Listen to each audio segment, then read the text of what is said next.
नमस्कार, आप देख रहे हैं आर्या न्यूज। मैं हूं रविशेखर। बुलेटिन में रुक करते हैं खबरों की तरफ।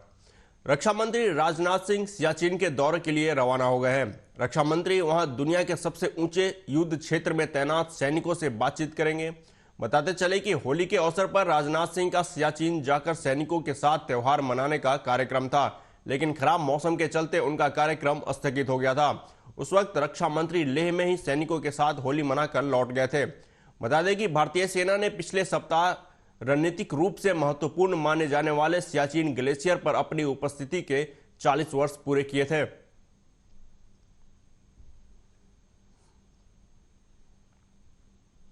उधर पूर्वी दिल्ली के गाजीपुर के कूड़े के पहाड़ में लगी भीषण आग पर 13 घंटे बाद भी काबू नहीं पाया जा सका है। 1 दर्जन से ज्यादा दमकल की गाड़ियां मौके पर मौजूद है और फायर कर्मी आग पर काबू पाने की कोशिश में जुटे हुए हैं। गाजीपुर लैंडफिल साइट पर आग लगने से आसपास की कॉलोनियों में रहने वाले हजारों लोगों को सांस लेने में बहुत परेशानी हो रही है। हवा लैंडफिल साइट की तरफ से कॉलोनी की ओर बढ़ने के कारण धुआं कॉलोनी की तरफ जा रहा था। इसी वजह से कॉलोनी में रहने वाले लोगों को काफी दिक्कतों का सामना करना पड़ रहा है। हालांकि दिल्ली फायर और एमसीडी की टीमें देर शाम तक आग बुझाने में जुटी रही, लेकिन आग पर काबू नहीं पाया जा सका। फिलहाल आग बुझाने के प्रयास किए जा रहे हैं। बताया जा रहा है कि आग लैंडफिल में पैदा हुई गैस के कारण लगी थी।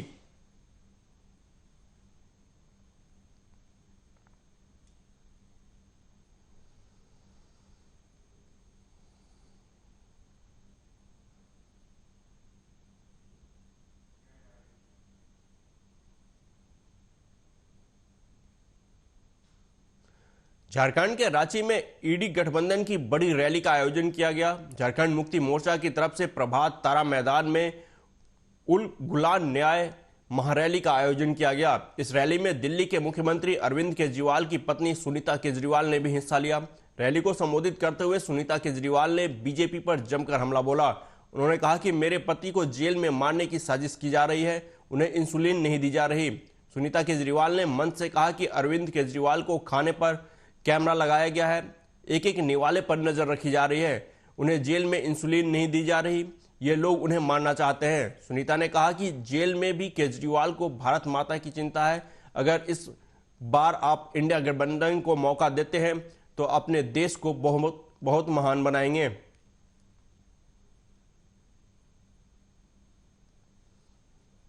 मंत्री मोदी जी ने दिल्ली के मुख्यमंत्री मेरे पति अरविंद केजरीवाल जी को जेल में डाल दिया। आपके भी चहेते मुख्यमंत्री हेमंत सोरेन जी को भी जेल में डाल दिया। क्या सही किया उन्होंने?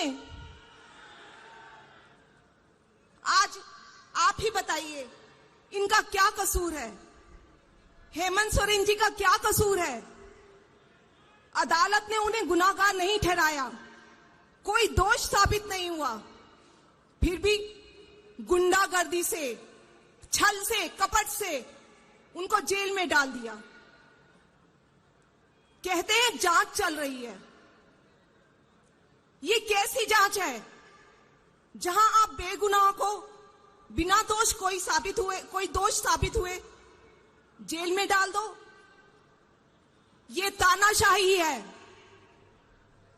ऐसी तानाशाही बर्दाश्त करेंगे आप लोग? भगवान करे ऐसी तानाशाही किसी को ना देखने को मिले। मेरे पति का क्या कसूर है? यही कि उन्होंने दिल्ली में सरकारी स्कूलों को अच्छा किया, अच्छी शिक्षा दिलवाई, अस्पताल बनवाए, मोहल्ला क्लिनिक बनवाए। मोहल्ला क्लिनिक की तो चर्चा दुनिया भर में है। देशभक्ति कूट कूट कर भरी है अरविंद जी में। उन्होंने जब आईआईटी पास की, उनके सभी दोस्त बाहर चले गए पढ़ने के लिए या नौकरी के लिए। ये नहीं गए, इन्हें तो जनसेवा करनी थी। प्रधानमंत्री मोदी जी ने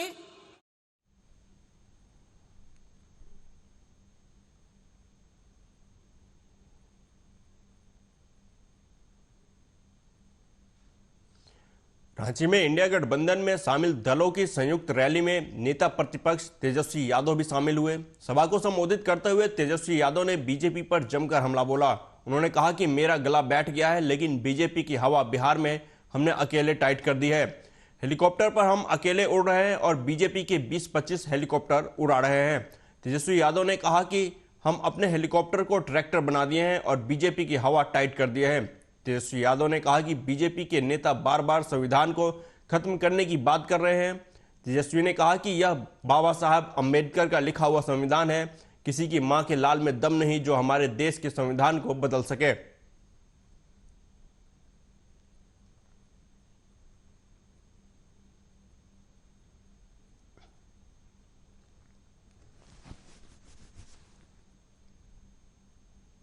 मोदी जी ने केवल 4 काम किए। 4 काम क्या है? देश में गरीबी बढ़ा दी। दूसरा काम क्या है? देश में महंगाई बढ़ा दी। तीसरा काम क्या है? देश में पूरी तरीके से इन्होंने जुमलेबाजी की। और चौथा काम जो है गरीबी को बढ़ाया, महंगाई को बढ़ा दिया। ये 4 काम जो है मोदी जी ने किया है। 14 में कुछ कहे थे, क्या बोलते थे आप लोगों के बीच आकर के? भाइयों बहनों, मोदी आएगा तो हर साल 2 करोड़ लोगों को नौकरी देगा। कहां गया मोदी जी नौकरी? भाइयों बहनों, काला धन लाएगा और हर एक के खाते में 15-15 लाख रुपया डालेगा। आप लोगों के खाते में पैसा आया क्या? आप लोगों के खाते में पैसा नहीं आया, लेकिन बीजेपी के खाते में चंदा आ गया। इलेक्ट्रल बॉन्ड के जरिए हजारों करोड़ आ गया। और मोदी जी एक वादा पूरा नहीं किया उन्होंने। किसानों का आय दुगुना करेंगे 22 में, सभी कच्चे मकान को पक्का मकान बना देंगे, मेक इन इंडिया। क्या क्या इन्होंने नहीं कहा था? एक वादे को इन्होंने पूरा नहीं किया। ठीक ही कहा हमारे संजय भाई ने कि मोदी जी झूठ बोलने के फैक्ट्री है। केवल झूठ बोलने के फैक्ट्री नहीं, बल्कि मैन्युफैक्चरर भी है, होलसेलर भी है और डिस्ट्रीब्यूटर भी है। मोदी जी इतना झूठ बोलते हैं कि गोबर को भी हलवा बना देते हैं।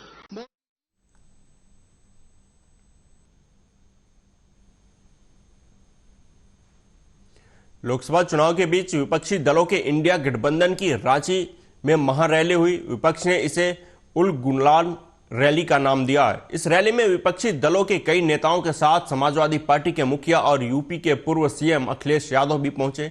इस दौरान सपा मुखिया अखिलेश यादव ने विपक्ष पर जमकर हमला बोला। अखिलेश यादव ने कहा कि बीजेपी उसी दिन हार चुकी है जिस दिन उन्होंने दिल्ली के मुख्यमंत्री अरविंद केजरीवाल और झारखंड के पूर्व मुख्यमंत्री हेमंत सोरेन को गिरफ्तार किया था। भाजपा वाले ये न भूले, उन्होंने शेरों को गिरफ्तार किया है, शेरों की दहाड़ को गिरफ्तार नहीं कर पाए हैं। अखिलेश यादव ने विपक्ष पर हमला करते हुए कहा कि जो लोग 2014 में आए थे वो 2024 में यहां से हटाए जाएंगे। जिन लोगों ने देश को 10 साल में पीछे करने का काम किया है, उनकी विदाई इतनी जोरदार होगी कि ढोल नगारे की आवाज बंद न हो।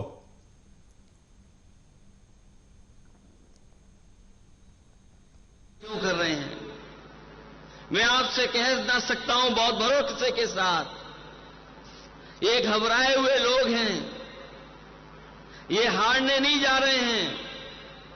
जब से इन्होंने आपके मुख्यमंत्री को जेल भेजा है, दिल्ली के मुख्यमंत्री जी को जेल भेजा है, ये चुनाव हार चुके हैं।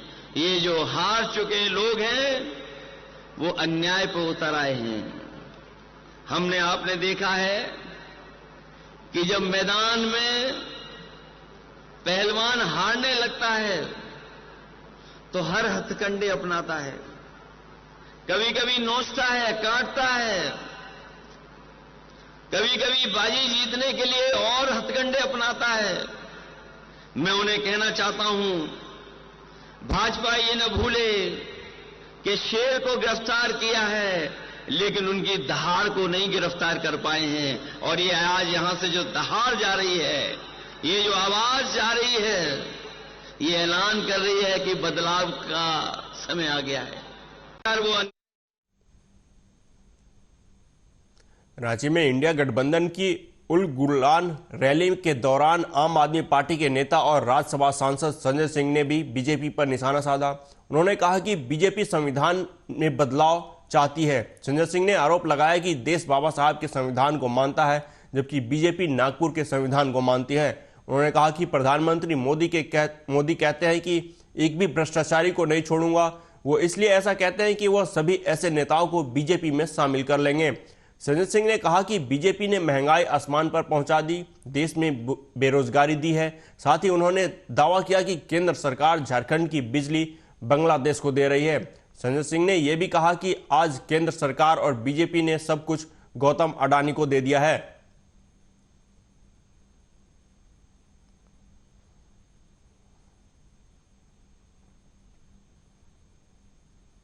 और झारखंड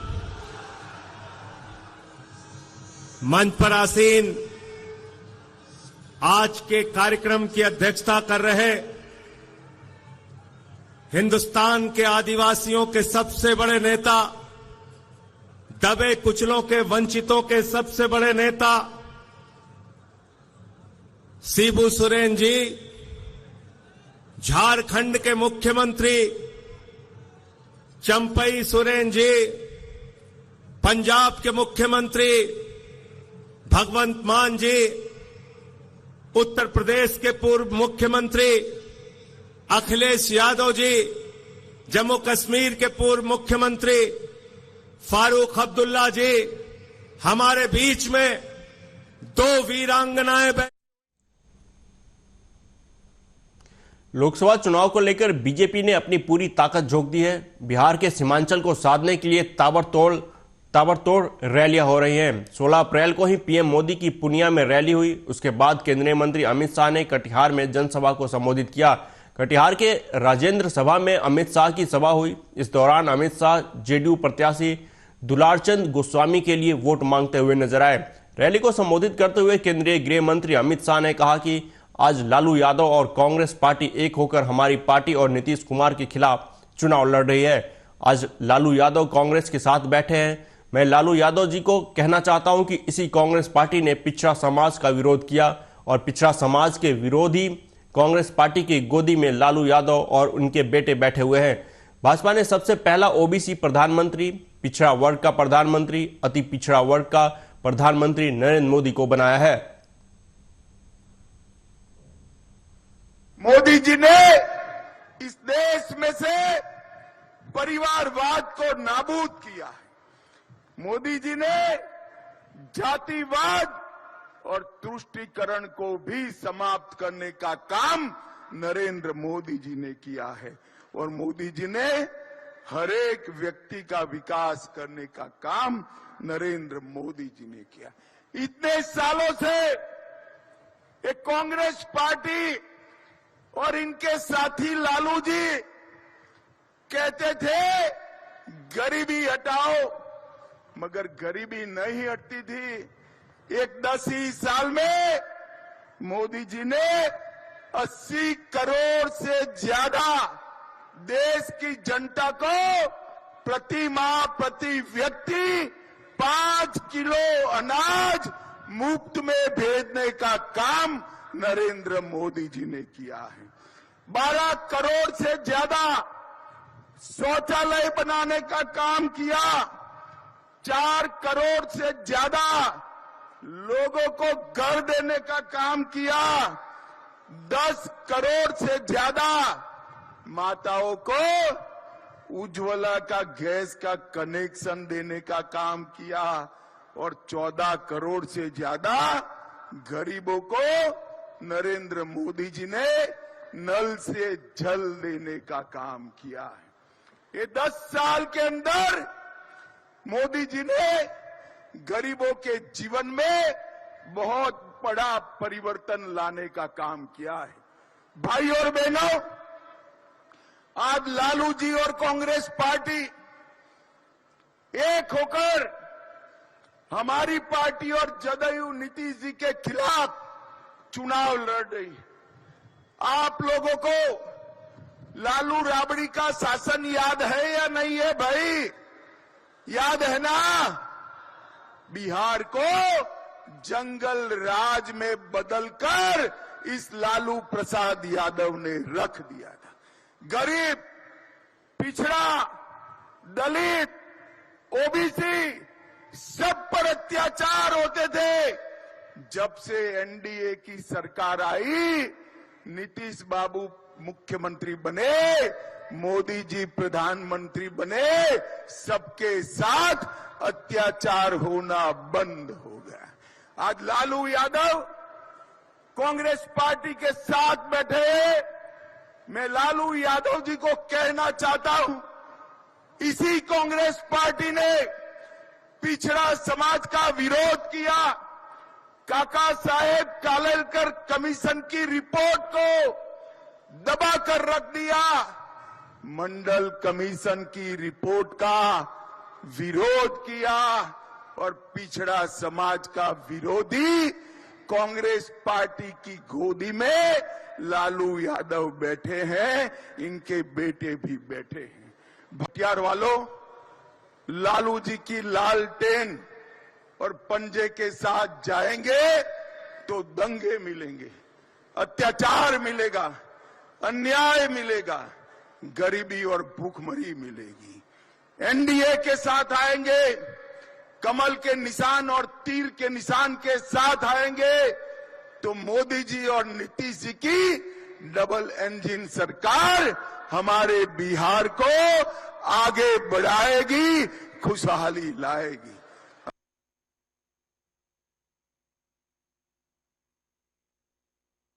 मध्य प्रदेश के बालाघाट के परसवाड़ा विधानसभा क्षेत्र के सैकड़ों किसानों के खेतों में लगी धान की फसल में पानी नहीं मिलने के कारण त्रस्त होकर पानी की समस्या से निजात पाने के लिए परसवाड़ा विधायक मधु भगत के साथ टूटी हुई बांध पहुंचकर नहर में भरी हुई मिट्टी को चिलचिलाती धूप में निकालने का काम किया गया और नहर गेट के सामने नहर की सफाई कार्य करते हुए विधायक मधु भगत ने शासन प्रशासन को चेतावनी दिया कि किसानों के साथ भाजपा नेताओं के इशारों पर सौतेला व्यवहार न करें। उन्होंने कहा कि किसानों को भीमगढ़ से पानी छुड़वाकर शीघ्र पानी दिया जाए। उन्होंने कहा कि किसानों के खेतों में लगी फसल बर्बाद होने से पहले पानी दिया जाए, नहीं तो सिंचाई विभाग के सभी अधिकारी और प्रशासन के खिलाफ उग्र आंदोलन किया जाएगा।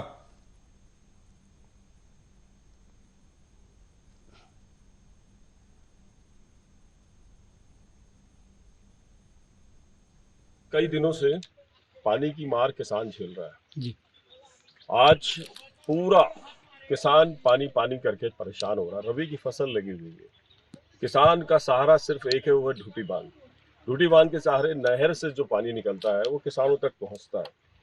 15 दिन से लगातार प्रशासन को आगाह किया जा रहा है, समक्ष कलेक्टर से लेके ई से लेके सभी लोगों को, कि आप भीमगढ़ से पानी छुड़वाइए ताकि किसानों को उनको समय पे नहर के माध्यम से पानी मिल जाए।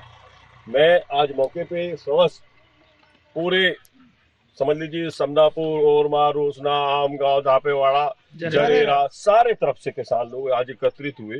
आज जाकपुर, मंझारा सारे तरफ से आज सारे किसान यहाँ जमा हुए और जमा होने के बाद आज यहाँ पे सील्ड जो जमी हुई है नहर में उसको निकालने का काम किया जा रहा है। और ये प्रशासन को आगाह किया गया था कि किसान हमेशा वैसे ही बहुत बुरी मार में जी रहा है। किसान के साथ छलावा बहुत हो रहा है। डबल आय, किसान कर्ज माफी, सब बेवकूफ बनाने की प्रशासन और शासन की योजनाओं से त्रस्त किसान, अंत में उसको सहारा मिलता है पानी का और खुद की भूमि का, और आधे रेट का एमएसपी का भी मूल्य प्राप्त नहीं होता। 2100 रुपए धान का बोल करके मूर्ख बनाया गया है। आज हम लोग यहाँ सब आए हैं। मध्य प्रदेश के खरगोन में दहेज की मांग को लेकर बिना दुल्हन बारात लेकर वापस लौट जाने का मामला सामने आया है। मंडप से बारात लौट जाने के बाद पीड़ित दुल्हन पक्ष थाने पहुंचा। पीड़ित पक्ष की शिकायत पर खरगोन कोतवाली पुलिस ने दूल्हे के पिता सहित 5 लोगों के खिलाफ दहेज प्रताड़ना की धाराओं में मामला दर्ज कर जांच शुरू कर दी है। दुल्हन पक्ष ने आरोप लगाया कि दहेज में 20 लाख रुपए की मांग करने पर मंडप से शादी के लग्न लगने के बाद बारात के वापस लौट जाने पर दुल्हन की तबीयत बिगड़ने लगी, जिसके बाद दुल्हन को जिला अस्पताल में भर्ती कराया गया।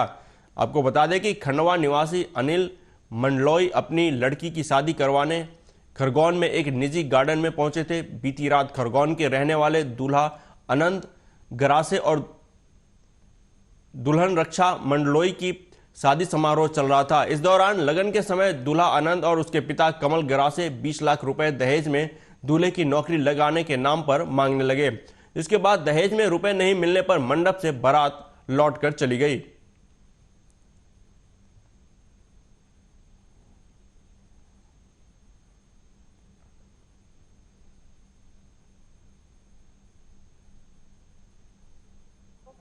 पहले तो इन्हें दूल्हे को अंदर पहुंचवा दिया, लगन पे बिठवा दिया।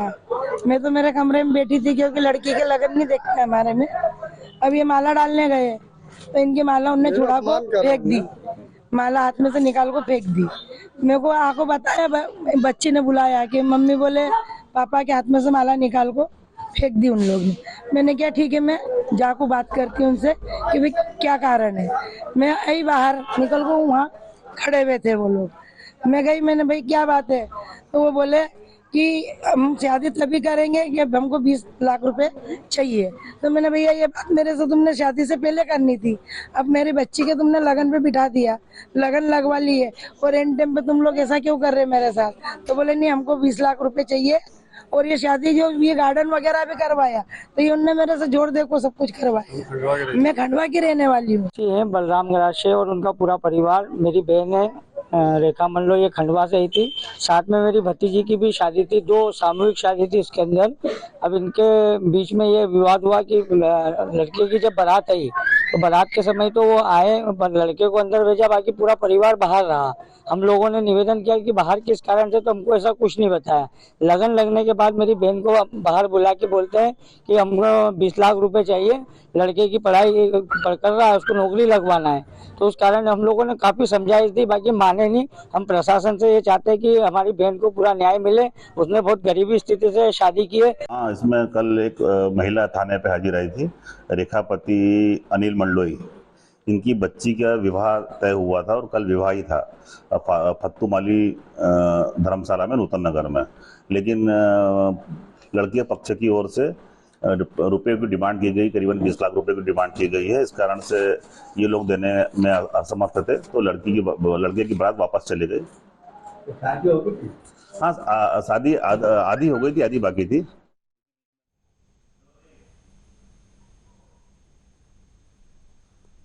इस बुलेटिन में अभी तक के लिए इतना ही। देश दुनिया की बाकी खबरों के लिए देखते रहिए आर्या न्यूज़। नमस्कार।